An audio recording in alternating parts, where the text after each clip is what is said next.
I was stalked and almost murdered. This might sound strange, but I have a strong suspicion that someone is stalking me, and I'm not sure for how long.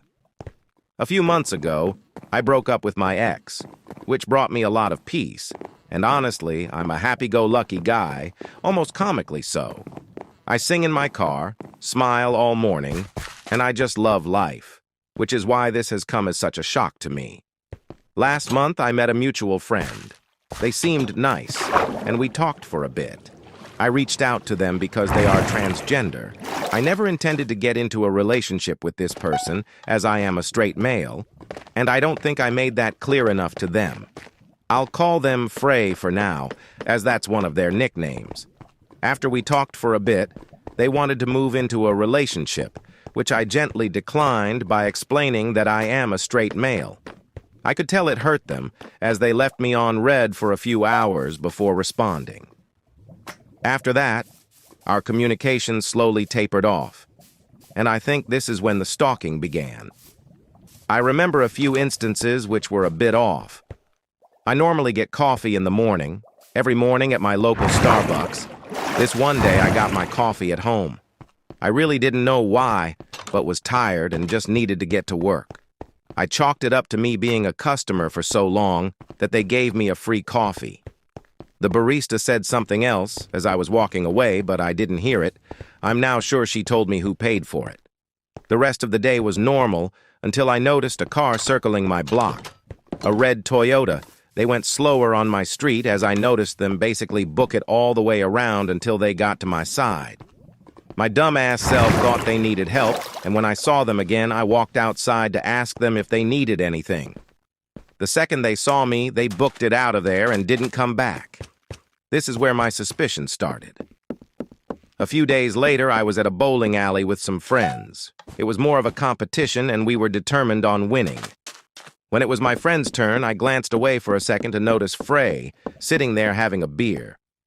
I was pretty confused as I hadn't seen her in a long time, and she lived around 30 minutes away from what I knew. I decided to walk up to them. Frey sort of tried to get up, but sat back down and looked startled. I gave them a funny look and asked how they were. Frey stuttered a few words out and said she had to go. I asked if they were okay, as they looked terrified and also really tired. They started to break down and told me a story about their mom getting cancer, and she didn't have much time left. I was caught off guard and could tell some people were staring.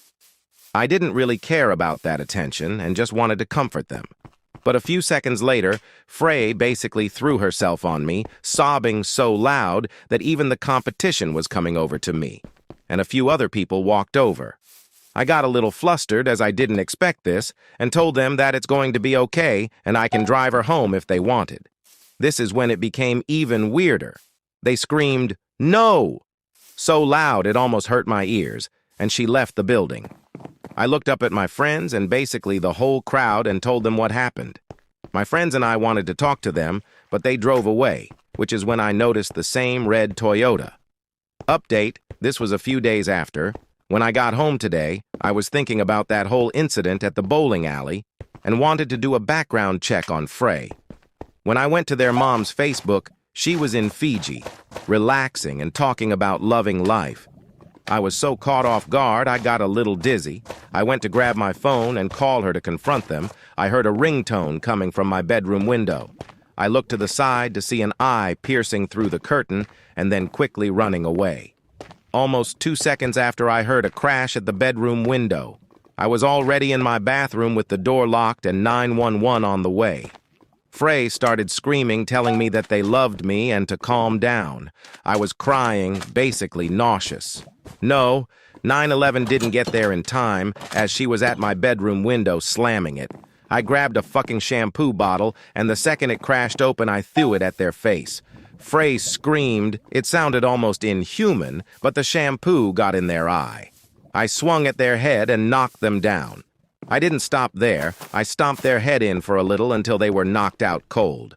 I ran to my car and locked the doors and drove around the block. As soon as I heard the police sirens and drove back, basically screaming that I did the call and they were still in the house. Still knocked out cold and in the house, Frey got arrested and looked at me with pure evil. They found handcuffs, rope, and a sharp paper cutter. This was terrifying as they had full intention to hurt me, and when they investigated Frey's house, they found over 100 photos of me and dolls hung from the ceiling with me.